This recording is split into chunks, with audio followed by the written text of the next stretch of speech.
Sementara itu, di tengah upaya pemerintah untuk menertibkan aktivitas dan melegalkan pengeboran sumur minyak masyarakat, kini muncul desakan baru dari para pelaku illegal refinery agar aktivitas mereka dilegalkan karena selama ini aktivitas tersebut menjadi sumber penghidupan masyarakat lokal. Pelonggaran dari negara terkait sumur masyarakat, kebijakan negara, aturan dan hasil produksi sumur masyarakat tetap kepada kontraktor. Silakan tadi dikasih kesempatan juga. Bila ada keluh kesah ataupun Sejumlah pelaku ilegal refinery di Busi Banyuasin kini secara terbuka meminta agar pemerintah dan SKK Migas memberikan payung hukum terhadap usaha mereka. Kami dari penyidik story pernah dinas di Buba selama kurang lebih 2 tahun ataupun dirjen.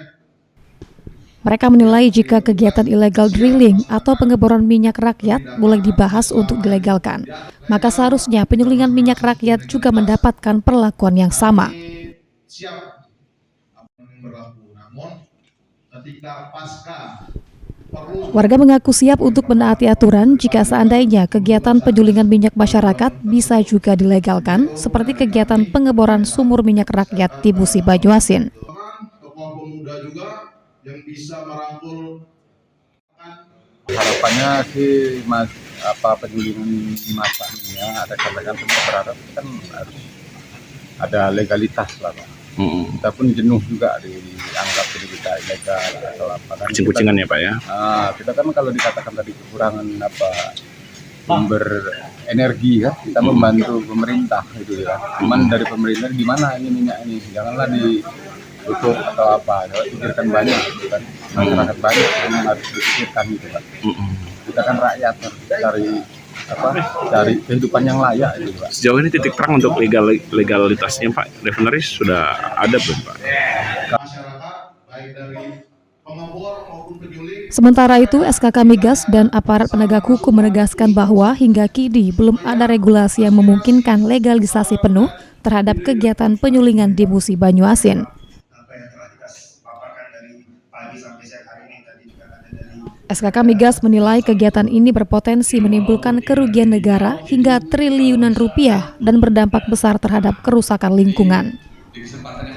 Namun dalam kegiatan FGD, pihaknya akan menampung segala saran dan masukan dari masyarakat, terutama bagi pelaku penyulingan minyak masyarakat untuk disampaikan ke pusat dan akan didiskusikan kembali terkait hal tersebut.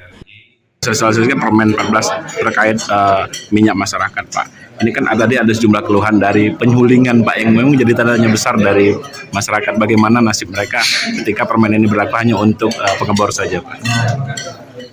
Semua informasi, tanggapan, masukan, dan keluhan dari bapak-bapak dan ibu-ibu yang hadir pada siang hari ini tentunya menjadi informasi yang berharga bagi kami, SKK Migas, untuk bisa kita diskusikan, untuk bisa kita sampaikan kepada pimpinan, untuk dapatnya bisa menjadi atensi dari Kementerian SDM, SKK Migas untuk menindaklanjuti apa yang menjadi keputusan kebijakan pemerintah saat ini. Ruzi Iskandar, PAUL TV.